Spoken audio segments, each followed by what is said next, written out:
বন্ধুরা কালকে বৃষ্টি হচ্ছিল, তো আমি সব প্লাস্টিক দিয়ে ঢেকে ঢুকে একটা ভিডিও করেছিলাম। তো একজন আমাকে বলেছে বেশ হয়েছে, বৃষ্টি হয়ে সব ধুয়ে গেছে। তো দেখো বন্ধুরা, আমার কিন্তু কোনো কিছু খারাপই হয়নি, বরঞ্চ আরও সুন্দর হয়েছে। তো কেউ যদি চায় কারো খারাপ, সেটা কিন্তু কখনো খারাপ হয় না। ভগবান চায় আমার ভালো। তো যে আমার খারাপটা দেখে বলেছিল যে বেশ হয়েছে, তাকে বলছি দেখো কোনো কিছুই আমার ক্ষতি হয়নি, বরঞ্চ আরও সুন্দর হয়েছে বৃষ্টিটা হওয়াতে। বুঝতে পারছো? তো পরের সর্বনাশ দেখে, পরের খারাপ দেখে কখনো ভালো বলতে নেই বা বেশ হয়েছে বলতে নেই, বুঝেছো? কেননা সেই কাজটা তোমার সাথেও হতে পারে।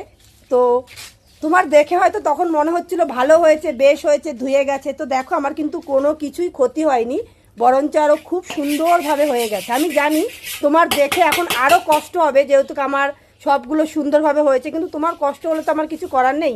যারা আমাকে ভালোবাসে